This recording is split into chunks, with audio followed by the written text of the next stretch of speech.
Hello, and welcome to this compilation video. On TikTok, I've been slowly building an analysis series on Ninth House by Leigh Bardugo. This video is a compilation of everything I've posted so far, plus 4 new videos that weren't up at the time of this recording. To make things flow better, I've edited out my usual intros and outros to these videos, so you won't hear hello and welcome back, and I'll finish this story next time, 10 times over.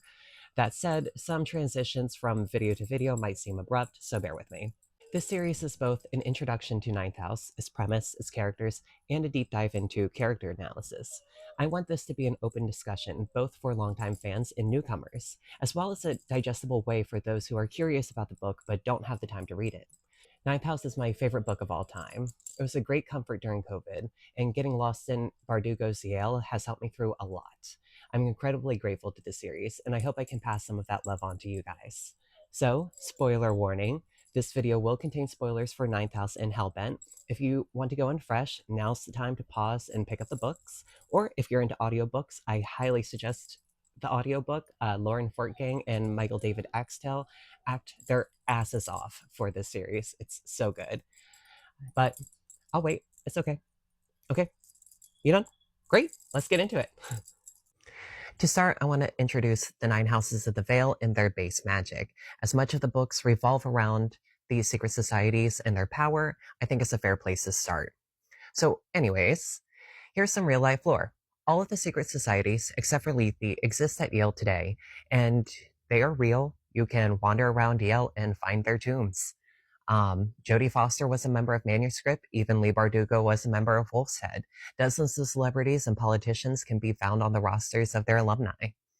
And while the Secret Society of Lethe doesn't exist, the mansion that their base of operations exists in inside the book, that is a real building, and the sunflower motifs that the book describes on the staircase are really cool to see.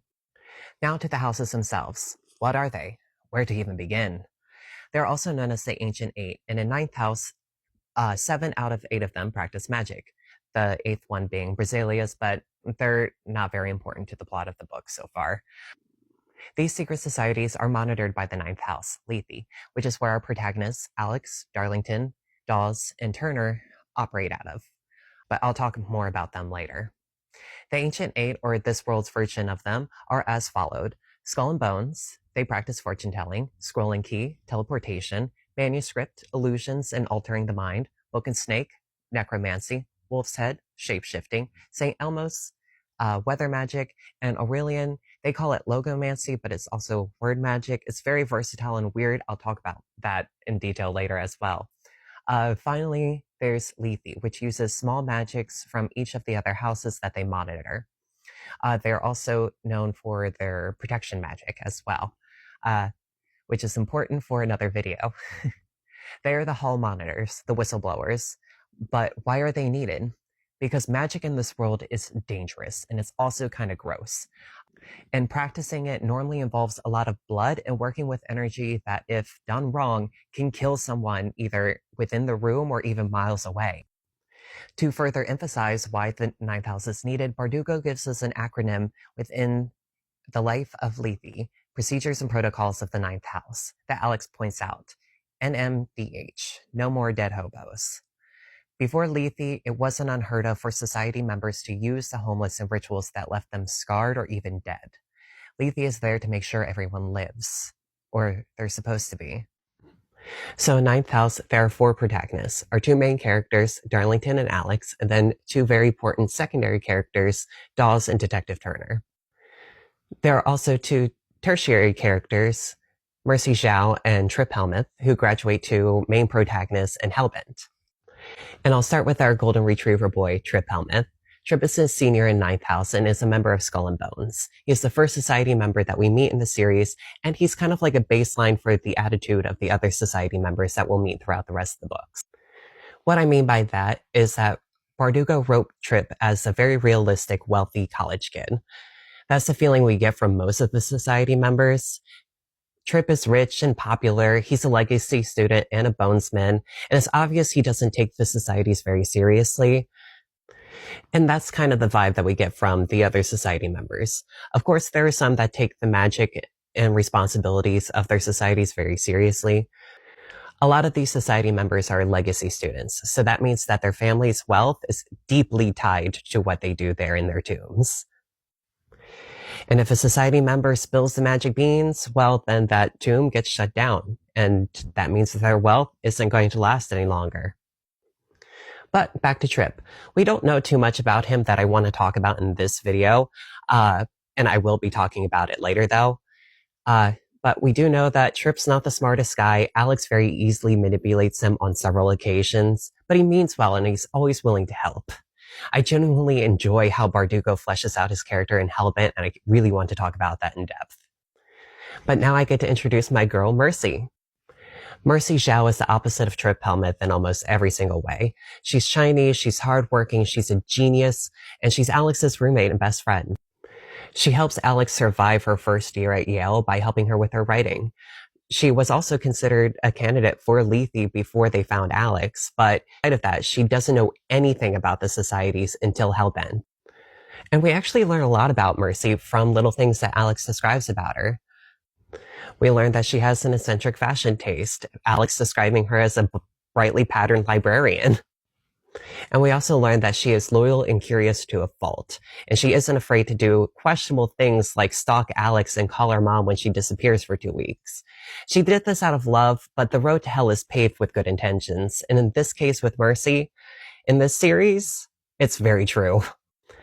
I love Mercy, but now I want to introduce one of my favorite characters, Pamela Dawes. Pammy, Oculus of Lethe, the Scholar, the Witch of Lethe. Sorry for the drama, I just love her titles. She mostly goes by Dawes, and really only Darlington calls her Pammy. She is a research assistant and caretaker of the Lethe delegates. Her tasks involve cooking, cleaning, maintaining and categorizing the magical artifacts of Ilbastone, and saving Alex's ass time and time again. And while we don't see from her perspective like we do Alex and Darlington's, she does play a pivotal role in Ninth House and then an even bigger role in Hellbent. Dawes is a doctoral candidate who has been working on her dissertation for a few years now. She was invited to Lethe because of her research topic, tarot cards, and her excellent ability to do the research. She was invited to Lethe a few years before Darlington was, and she arguably has the most knowledge and best understanding of the societies and their magic. She is loving and kind and seems so meek, but will stand the strongest for her people. She's so great, and if it wasn't for Alex and Darlington, she would be the best character in the book. I want to pick up where we left last time in the introduction of the main character. And I'll start with our biggest main character, Galaxy Stern. The book is told in third person limited, where she is the focus of more than half of the chapters.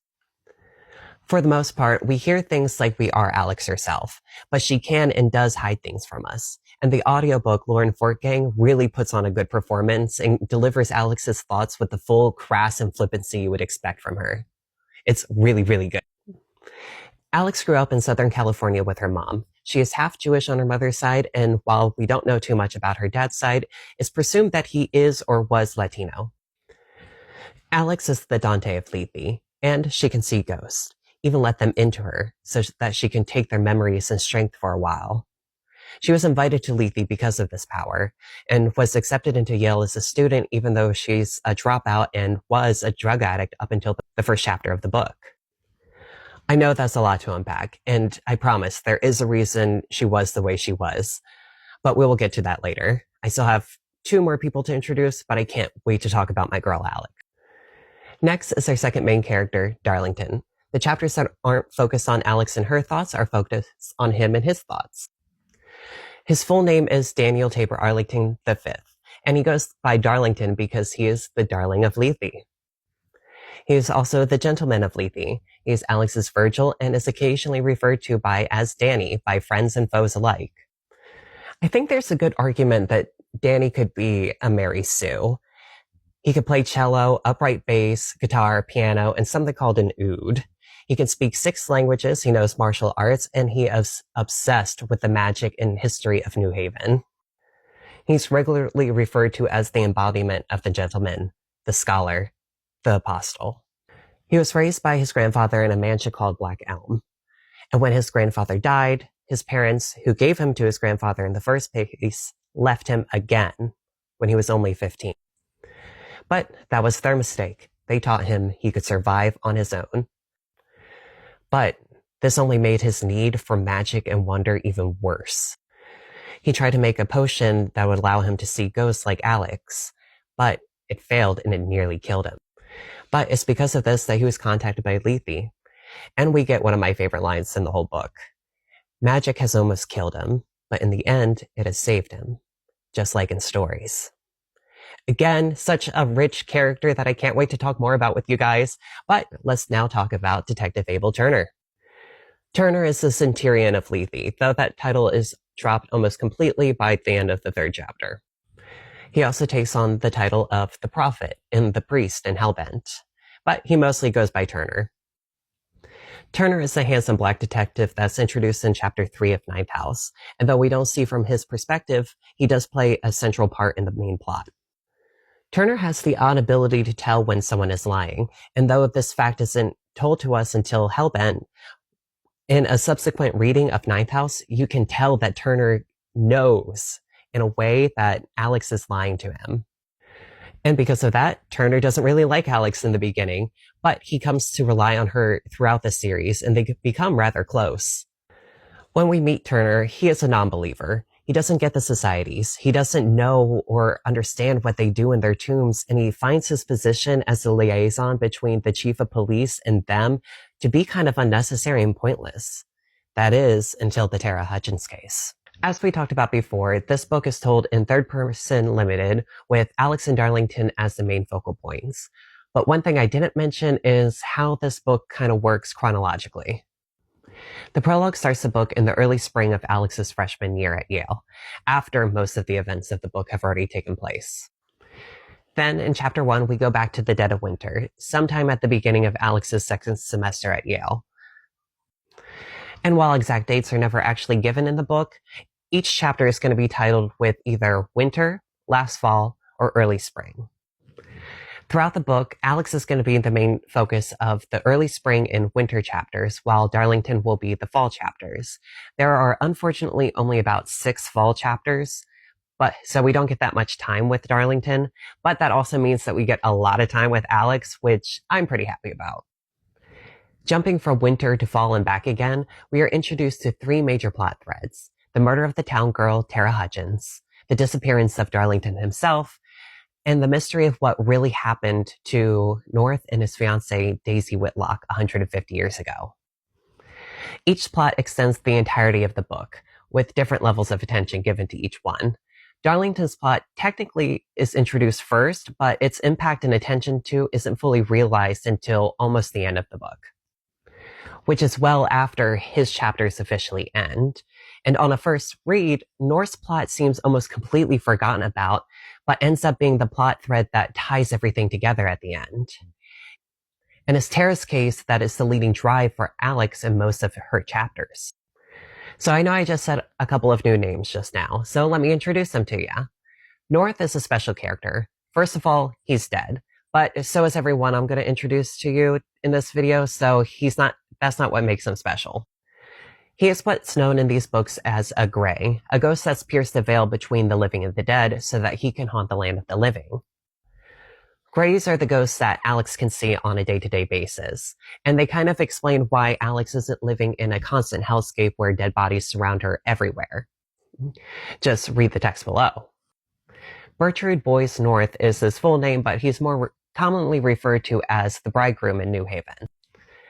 He's been well documented by Lethe delegates and ghost hunters alike. The name comes from how he stopped breathing, which he did to himself after he unalived his fiancée, Daisy Whitlock. North enlists the help of Alex to try to figure out what happened on the day of his death.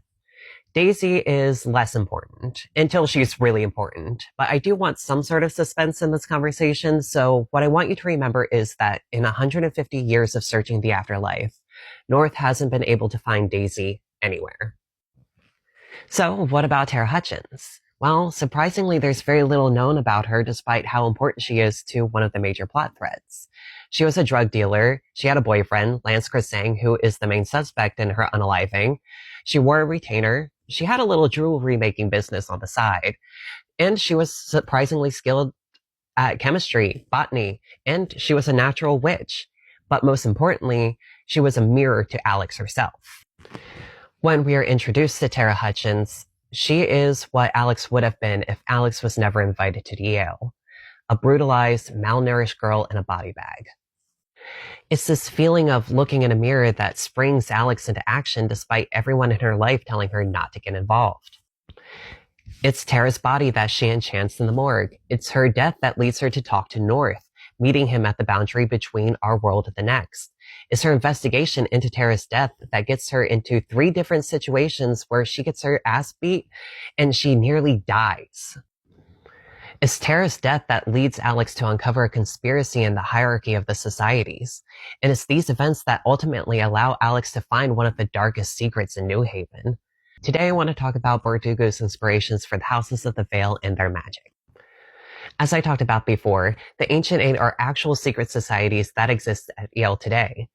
In an interview with NPR and at the end of the audiobook, Bardugo talks about how she remembers in her freshman year of undergrad, she came across the tomb of Book and Snake. Its wrought iron snake gates and its imposing white walls across the street from Grove Street Cemetery. She said it filled her little goth heart with a feeling of coming home. We will talk more about themes later, but this idea of finding wonder as an adult or the childhood need for magic to be real is so thick throughout the story of Galaxy CERN, it's crafted into every detail of the book. So at the beginning of Ninth House, Darlington describes how the societies tap 16 new members every spring, 8 boys and 8 girls.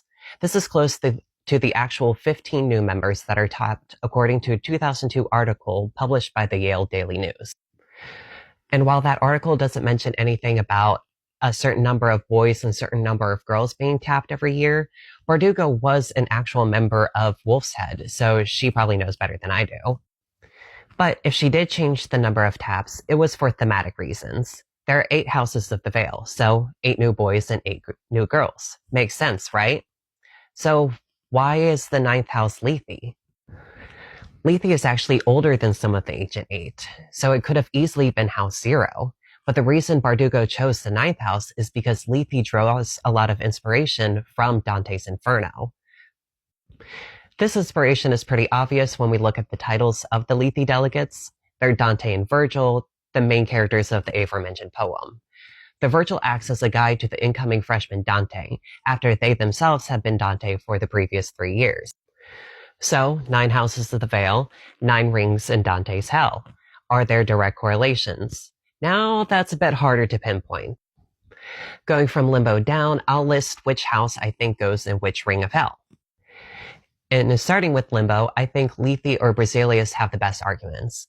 Berzelius isn't guilty of tampering with the forces of hell. They aren't strictly Catholic either, but they're certainly more innocent than the other houses. And on the other hand, Lethe is the guardian at the gate, so thematically they could be representatives of Limbo, the last stop before the pits. The second ring is Lust. I think St. Elmo's has the best argument because the punishment in this ring is literally being torn apart by endless storms, which is their signature magic.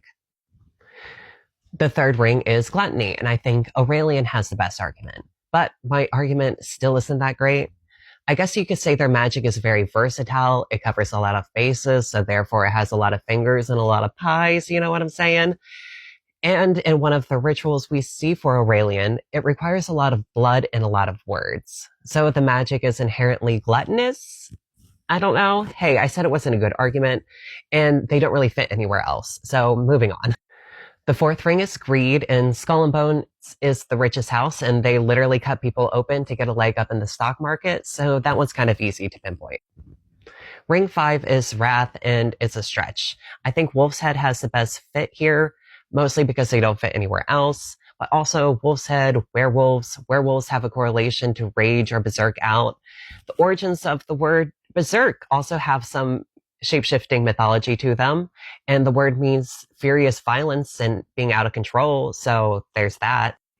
Wolf's Head's magic is also the only one that is mentioned to be used for military operations, so another point for it to be in Wrath. Ring 6 is Heresy, and I think Book and Snake with their necromancy has the best argument. In a lot of media with necromancy in it, it's very common for the practice to be outright outlawed or highly taboo and dangerous. And in the text itself, it mentions how people might want to move away from the inherent distaste of messing with the dead. Rosalius also has an argument here because they don't follow the status quo of the other houses, but that's not a very good argument. They work a lot better for Limbo. Ring 7 is violence, and I chose Scroll and Key because, at least in the first book, their magic was used to beat Alex to within an inch of her life, and the affairs of this house are directly related to almost every act of violence within the book. They can also trace the roots of their magic back to the Crusades, where their forefathers were the persecuting side of the Crusades. Ring 8 is Fraudulence. This one goes to the magically enhanced charisma queens of manuscript. This is the easiest one to pin down because illusions are inherent lies. Also, there are 8 secret floors in the manuscript tomb, with 8th floor holding their vault of power, so this just really works thematically. The 9th and final ring is Treachery, and I think Lethe has to go to this one. They may be the guardians at the gate, but thematically, that's where Dante and Virgil end up near the end of their story. And while they do get to escape, we don't know if that's in the cards for our protagonists in Ninth House. Alex and Darlington are also described as survivors. They will do what they have to in order to maintain what they have. They both confess this in the story, and both while thinking about the fact that they would betray the other if they have to. Treachery is at the core of Lethe. Hell, this theme even goes as far back as the opening to the Sterling Library.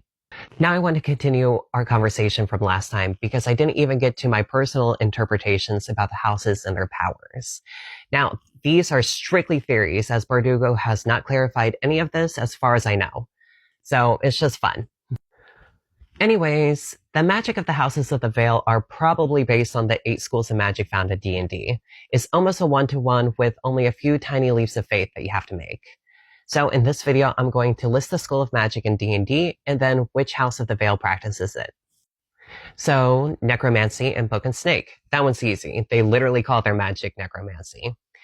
Evocation, or calling on elemental power like lightning, wind, and fire, that's St. Elmo's. Transmutation and Wolf's Head. Again, that's an easy one. The School of Illusions is easy to put with manuscript, but I can see an easy argument that they also practice enchantment. But I would say that Aurelian has a better argument to be enchantment because of the book passage they made that made an actor fall into a coma. Divination in Skull and Bones. It's the only magic that they practice. Conjuration goes to Scroll and Key, as it's the only school with teleportation.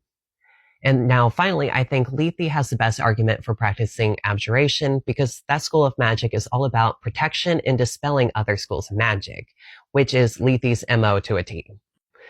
I really like this idea that Ninth House is almost a D&D campaign based in the modern world, just without the dice rolls. And how Bardugo depicts the motifs of the scholar, the warrior, the priest, and the prince in Hellbent kind of really reinforces this idea for me. Because if you think about it, those motifs are adjacent to the stereotypical D&D party. Which leads me to the really fun part about this video, my headcanons for which classes the MCs would choose if they were playing D&D themselves. Alex is an arcane trickster rogue with a few levels into monk simply to throw them hands. Darlington is a College of Swords or lore bard. He would spend at least 2 hours deciding between the two. Turner is an Oath of Crowns paladin, and he would have some of the worst roles in the campaign. Dawes would be an Order of the Scribes wizard. It's just so perfect for her. Mercy, I could see being really any class that would allow her to talk to animals. I don't know why. I just feel like she would hone in on this ability and be like, I want that. I can also see her being the main DM for the campaigns, along with Dawes. And then Trip, I could see being a barbarian or a fighter, even though he's a teddy bear. Though, canonically, I guess he's a bit of a warlock right now. But let me know what you guys think. Let's talk about how the prologue in the first 2 chapters of Ninth House sets Alex up as an unreliable narrator. From the very beginning of Ninth House, Bardugo clues us into this fact. She all but explicitly tells us that Alex will lie to us, but she's clever enough to make us forget it. Bardugo uses the first chapters to introduce the audience to Alex at 3 distinct points during her life at Lethe, and time slowly moves backwards as we go from chapter to chapter. The prologue starts in the early spring. Chapter 1 starts in the winter of that year, while Chapter 2 is in the fall of the year before. These chapters introduce the nonlinear narrative our two main protagonists and acts as an interesting unwinding of events. It's a subtle inversion. As we move forward in the plot, we simultaneously move backwards in Alex's life and get deeper into the lies that cloud who she really is. Bardugo uses these chapters to give a sneak peek into the mystery of Alex. The prologue lets us know that something happened, something big, and it might be Alex's fault. Alex won't tell us what happened, but she tells us that she thought she could get away with everything. This sets Alex up as an unreliable narrator, as this prologue is letting the audience know that Alex is keeping secrets from us, and it's interesting that Bardugo spells this out so heavily. Most of the time, authors choose to hide the nature of the unreliable narrator, making a large twist that recontextualizes everything you just read by the end of the narrative. But the subversion of the trope makes our audience question Alex's motives and actions from the very beginning, adding tension to every page. And then there's Bardugo's challenge. While this clue-in might seem like an example of an author hand-holding her audience and not trusting them or her writing, I don't see it as such. This feels like a challenge, and this prologue is the handicap Bardugo gives us so that we may, maybe, see the lies as they unfold on the page. Because Bardugo does everything in Chapter 1 and Chapter 2 to make us reestablish trust and then underestimate Alex. Let me explain why I see it like this. In Chapter 1, we see Alex overseeing the members of Skull and Bones poke around the intestines of a living person, predicting the future through this arcane ritual. And we get to see Alex's self-doubt. She is completely in over her head without Darlington, and she knows it. She is not afraid to divulge to the reader her fears of the Greys, the ghosts that have plagued her life, nor does she shy away from her incompetence and confusion when it comes to the societies. She's passive despite the occasional quip or fiery initial reaction, and this was a masterstroke on Bardugo's part, as she gives us the honest, self-deprecating thoughts of Alex as she tries and then fails to not throw up. This passive persona is a strong contrast to the liar Alex we meet in the prologue, but it's this contrast that leads us away from the distrust Bardugo established with the prologue, as we are giving a new image of Alex. She's just a college girl. Maybe not the brightest or the most driven, but she's a normal person who just so happens to be surrounded by all this weird magic and just so happens to be able to see ghosts. She's not someone who has any reason to lie to the readers. And Bardugo reinforces this image in Chapter 2 by letting us meet Alex through the eyes of Darlington. In this chapter, we get to meet Darlington, and we know from Chapter 1 that he's not in the picture come winter. Most readers would probably instantly be distracted by this knowledge, intrigued with the mystery of why he's missing. And this helps to keep leading readers away from their knowledge of Alex's deception. And then we get to see Alex through his eyes. Darlington doesn't like Alex, and he tells us why he doesn't like her. She's a drug addict, a high school dropout. She has a criminal record, or she had one until Lethe got rid of it. He doesn't trust her, but he fully underestimates her. Whenever Alex displays any skill, cunning, or intelligence, he's genuinely surprised. His underestimation is contagious. Darlington is the opposite of Alex in almost every way, and he lists his achievements and proficiencies during his first chapter. This establishes Darlington as an arrogant, but logical and therefore trustworthy person, and his judgment of Alex further clouds the reader's perception of her. By the end of the second chapter, Bardugo has created a quagmire around Alex's true identity. To quote a line from Chapter 1, page 12, "Has she been really paying attention? No, she'd been too busy sucking on ginger candy, reeling from the strangeness of it all, and praying she wouldn't humiliate herself by puking." These chapters introduce Alex, Darlington, Skull and Bones, Lethe, and the mystery that Darlington is no longer available to assist Alex come winter. In the prologue, Alex is seriously injured and letting an infection slowly kill her, and we are introduced to the terrible magic of the houses. Bardugo throws a lot at us in these first few chapters, and again, I can't help but feel like this is a challenge for the reader. Like Bardugo is saying, hey, after all this, can you remember that you aren't supposed to trust this version of Alex? I remember when I read this book for the first time, I didn't even understand Alex was lying to us about everything in the first half of the book. I was fully in the same boat as Darlington, disliking Alex and finding her to be a weak-willed character. And I think this is similar for most first-time readers of Ninth House, being misled by Alex's deception and finding her weak. I remember the disappointment I felt coming to the conclusion that Bardugo made a terrible main character with Alex, and wishing it was Alex instead of Darlington who went missing. By the end of the book, it became a lot clearer who I was dealing with. In rereading the book for the first time, I was completely blown away with how badly I fell for Bardugo's tricks. And chances are, even if you remember you can't trust Alex on your first read, thanks to Darlington, you are probably going to think this unreliable nature is a product of her incompetence or stupidity. She is just a girl after all. How bad can she possibly be? But as Len, Alex's now dead ex, once said about her, that bitch lies like she's breathing. Bardugo uses these chapters so effectively to establish Alex's unreliable nature. And it's so cool how, despite her spelling this deception out for us, Alex is so clever in her role that we don't even realize how badly we've been duped until it's too late. Let's talk about the purpose Darlington serves as a character in Ninth House, because it's very cool how Bardugo uses him throughout the story. Darlington plays such an interesting role in the book, one that influences the narrative without requiring him to be present for most of it. Although he's a narrator of the story and we learn much about his past ideals and ambitions, his role in the story is defined more by his influence on Alex than by his direct action.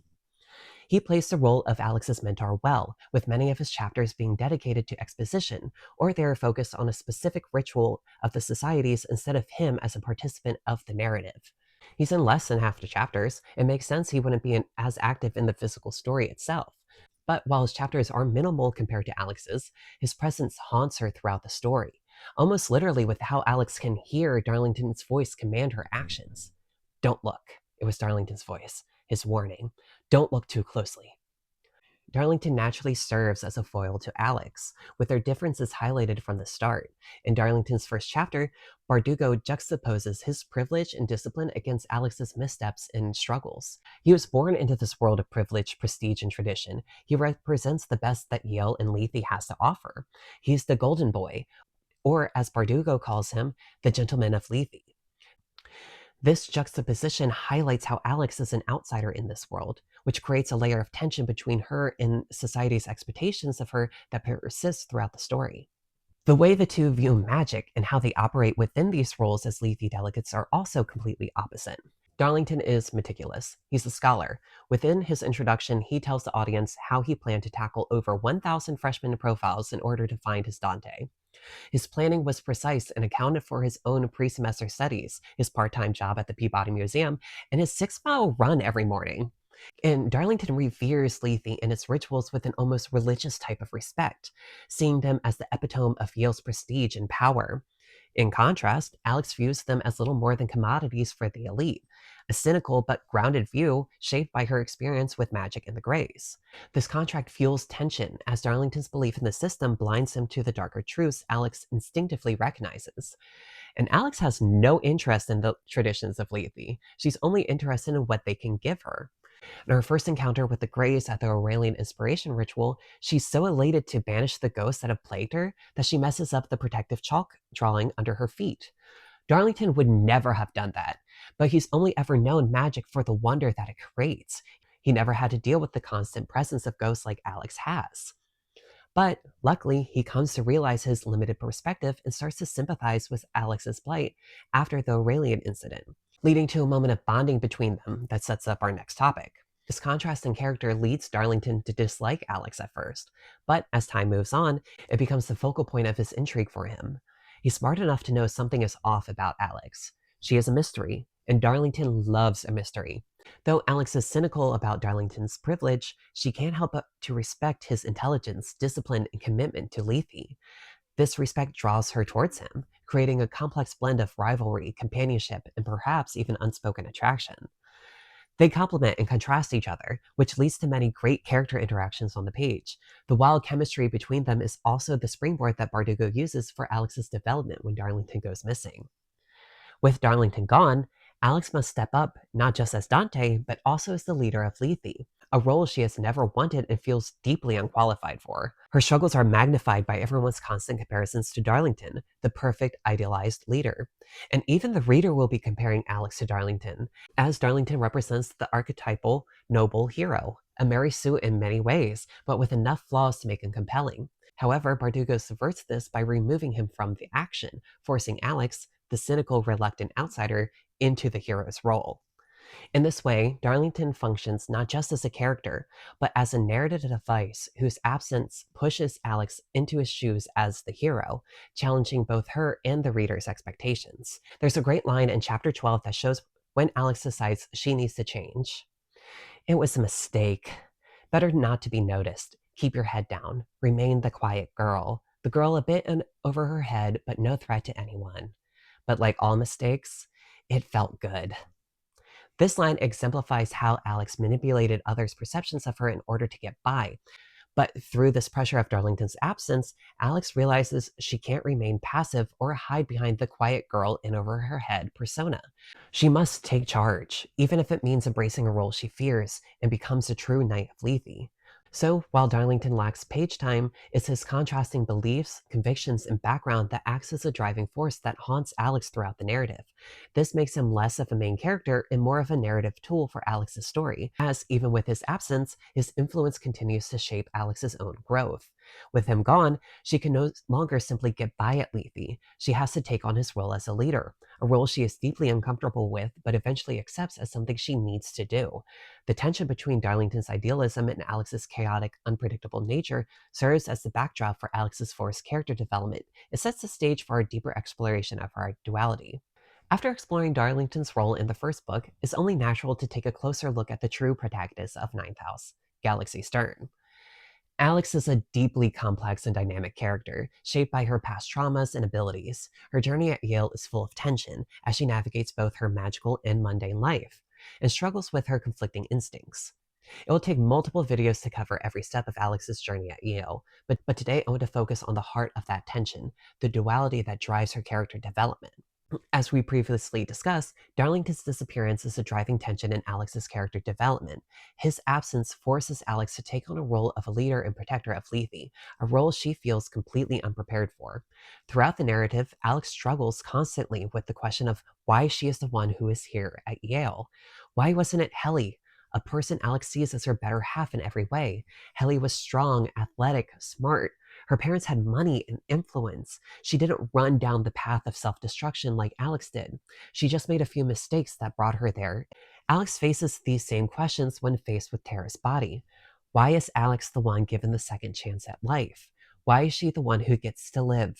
These experiences of survivor's guilt, coupled with her abusive relationships, drug use, and ability to see ghosts, make her feel like an outsider, not only with her peers at Yale, but in the societies as well. Her part in Darlington's disappearance deepens her anxiety and sense of unworthiness, which adds another layer of guilt that she can't shake. But despite this, when Alex sees Tara Hutchinson's body, something begins to shift and uncurl inside of her. This moment forces her to confront the seriousness of her responsibilities as she begins to shed her passive persona.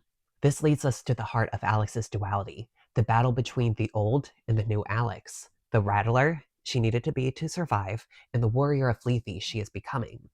Throughout the text, we learn of Alex's storied past, her ability to see ghosts alienating her from everyone around her, the mother who loved her but couldn't protect her, her sexual assault and eventual drug use, her abusive relationships, and the horrifying finale of her old life. Alex's past as a rattler, where she relied on quick thinking and manipulation to survive, often clashes with the expectations of leadership and responsibility of Lethe. While these survival tactics served her well in California, they leave her feeling unqualified and disconnected in the elite, rule-bound world of Yale, where more is at stake than just her own survival. And Bardugo highlights this in the first chapter. Alex was ready to run when she could hear something from beyond the veil knocking on the barrier of the protective chalk circle. She felt the weight of Darlington's judgment on her and she said, "Fuck you, Darlington," and had fully turned to flee. She constantly defines herself by this label. She is a survivor. At one point, she calls herself a wild beast in the dark, snapping and biting at any perceived threat. This moment of self-recognition is raw and vulnerable as Alex grapples with her isolation and the weight of expectations, both from others and from herself. These imposed expectations are why she can't leave Tara's case alone, even when she wants to, and even when she's given permission to by the actual adults of the societies. At first, Alex compared Tara to her dead girlfriend, Helly, the matching blonde hair and lifeless bodies making an instant connection in her brain. And later, she is haunted by the memory of Helly. She hears Helly's voice comparing Tara to herself, and then to Alex, but without the second chance Lethe gave her. With Helly's voice still in her head, when she goes to enchant Tara's body at the morgue, she can't help but to see Tara as a mirror of herself then. And by seeing Tara as a reflection, Alex is confronted with the reality that, like Tara, she too could have been easily lost and forgotten. Verdugo later gives us a hauntingly beautiful monologue about this through Alex. It goes, "If she suddenly threw herself in a river or off a building or into traffic, there would be plenty of warning signs to point to. Did she seem depressed? She was distant. She didn't make many friends. She was struggling in her classes. All true. But would it have mattered if she had been someone else? If she'd been a social butterfly, they would have said she liked to drink away her pain. If she'd been a straight A student, they would have said she'd been eaten alive by her perfectionism. There are always excuses for why girls die. And yet, Alex was weirdly comforted by how different her story would be now from what it might have been a year ago. Dying of hypothermia after getting wasted and breaking into a public pool, overdosing when she tried something new or went too far, or just vanishing, losing lens protection and disappearing into the long sprawl of the San Fernando Valley. This parallel, combined with the haunting presence of Helly, sparks Alex's shift from passive observer to reluctant protector. She begins to understand that her second chance, gifted by Lethe, comes with the responsibility of ensuring Tara doesn't go unnoticed.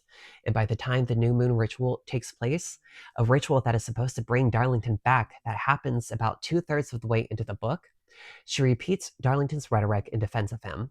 His old mentor, Michelle Alamandine, says of him, "He fancied himself a knight, a boy standing at the door to the underworld with a sword in hand."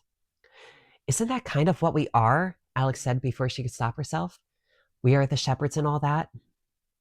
It's not a dramatic declaration, but this is a clear line in the sand in Alex's transformation into the protector of Lethe. Another aspect of Alex's duality is her desire for mundanity and her expectations as a Lethe delegate. Bardugo uses this to highlight Alex's outsider status, because even though she lives in both worlds simultaneously, she doesn't fully belong to either. Unlike the other society members who seek out magic as novelty and privilege, Alex was born with magic. Her experience with it is quite literally haunting, intensely personal, and is always present within her. And then her traumas, academic shortcomings, and economic status separate her from her peers at Yale as a whole. But despite the separation, she is desperate to get to a place of feeling normal, hoping it will bring her a sense of safety and peace she has never known. This desire lends itself to her previous passive persona, believing if she didn't make waves, she could find her place in a sea of calm. But again, at the same time, she is confronting her responsibilities as a Lethe delegate, a role that brings her back to the world of magic again and again. This duality of magical and mundane leaves Alex feeling trapped between two worlds, where she doesn't fully belong to either, but it also grants her the power to navigate both in ways her peers cannot. This puts Alex in an almost liminal space, a place where she is isolated, uncertain of her identity, and where she has to constantly react to outside forces from both her expectations of being a student and a Lethe delegate. Existing in this liminal space leaves Alex vulnerable to self-doubt and manipulation, as she has no solid footing in either world. Her inability to fit into the rigid hierarchy of Yale or the arcane traditions of Lethe amplifies her imposter syndrome. She's both a bridge and an outsider, unmoored, yet forced to navigate the rules of both. And there's a duality in that powerlessness as well. There's so many layers to this duality. It's just constantly pulling it back like an onion, like an ogre. Oh my God. On the one hand, Alexis belongs to neither world, making her vulnerable to manipulations from those who believe they can exploit her. On the other hand, Alex feels powerless. Her ability to straddle both the mundane and magical is precisely what makes her so dangerous to those who underestimate her. Her outsider status allows her to see what others can't, giving her an edge that no one else possesses. But as with everything in Alex's life, this power comes at a cost. And that brings us to the final duality I want to talk about: Alex's self-destructive tendencies and her desire for redemption, as it highlights the complexity of Alex's trauma and her journey to recovery. Alex has struggled with an abusive relationship and drug use for most of her teenage life, and it's a history she is often confronted with throughout the narrative. As she tries to become a Knight of Lethe, we can see how the old Alex continues to have a strong grip on her present actions. She often finds herself relying on the survival tactics she honed during her time in California, like echoes of the past rippling to the surface. She lies to Dawes, manipulates Detective Turner and Trip Helmuth. She makes underhanded deals with several members of the societies. She even puts her hands on a member of Wolf's Head to bully her out of a key to the society's tombs. And while these methods are effective, Alex understands this is not how things are done at Yale, and these actions will further ostracize her from the people around her. Her reliance on manipulation and force shows that while she's growing, she's still tethered to the habits that once kept her alive. This internal conflict, where she wants to lead but doesn't know the right way, lies at the core of her character's duality. Alex's duality between the old survivor and the emerging protector, between the mundane and the supernatural, makes her one of the most fascinating characters in Ninth House and probably literature in general. It's this tension, this battle within her that propels her journey forward, and is where both her vulnerabilities and her strengths lie. Today, let's talk about how it's hard to pinpoint exactly when Alex makes the shift from full survivor to Knight of Lethe. As I see it, there are three distinct moments that mark another stage in her transformation. So let's talk about it. The first is when we see Tara's body in the third chapter, as she becomes haunted by the memory of her dead girlfriend Helly. As we previously discussed, this moment marks when Alex begins to understand the cost of the second chance Lethe has given her to make sure girls like Tara, like Helly, and like Alex don't go unnoticed by those in power. The second moment of transformation is after she gets her ass handed to her by Lance Grisang, Tara's boyfriend, as Alex is investigating their apartment. Dawes uses a form of regression magic to heal Alex, to take her body back to a state that it was before Lance got his hands on her. Alex feels the desire to know how far Dawes could take her back, if magic could wipe away all the scars on Alex's heart, burning her back to a time before she knew to be afraid of the world. And in the next moment, we see Alex is floating in this milky water as the magic heals her, and we are given another subtle inversion from Bardugo. While the spell is supposed to be regressing Alex's body by a few hours, Bardugo uses language that inspires the image of Alex nestled in a cocoon, the white of the milk described as lacy. And the way that Alex curls herself into the fetal position within the water instantly makes one think of a fetus in a womb. As the magic is supposed to regress Alex's body to an earlier state, the description of the water lends itself more to the idea of transformation or rebirth, making the scene more about the progression in Alex's character even as her body moves backwards in time. And it's after this that Alex is fully committed to solving Tara's murder. She's working with Dawes and Turner instead of manipulating them. She isn't afraid of Grace or her role as a leader. And while there has been a lot of progress in Alex's character development, this isn't her final transformation we see in the book. Final moment happens predictably at the end of the book when we finally catch up to the time of the prologue in its early spring again. While Alex is more lost than ever, her future at Yale and Lethe is secure. She has the respect of Dawes and Turner. She even mildly reconciles with her mother and her roommate Mercy. And as far as Alex knows, Tara's murder has been solved. She did her job and she did it well. But she can't shake the feeling that something is terribly wrong. And North, the ghost who's been kind of helping Alex through the investigation, won't leave her alone. And I love how Bardugo illustrates this unrelenting doubt. It simultaneously gives the reader the impression that something is very, very wrong, bringing us back into the tension of the previous chapters, but it also sets the groundwork for Alex's true transformation. Even though Alex seems to have found her footing within her role as leader and protector, she still hasn't struck the balance between her past experiences and her current position as a Lethe delegate. It is only after she dispels the magic hiding her tattoos, exposing her for the wolf she is, that she can fully integrate the lessons of her past into her role as a Knight of Lethe. This final, very physical transformation allows her to fully utilize her powers, from her innate cunning and intelligence to the wisdom granted to her by Lethe. It's this final transformation that leads her to find and expose Tara's true killer, and allows her to survive her encounter with one of the darkest secrets living in New Haven. But I'll finish that story later.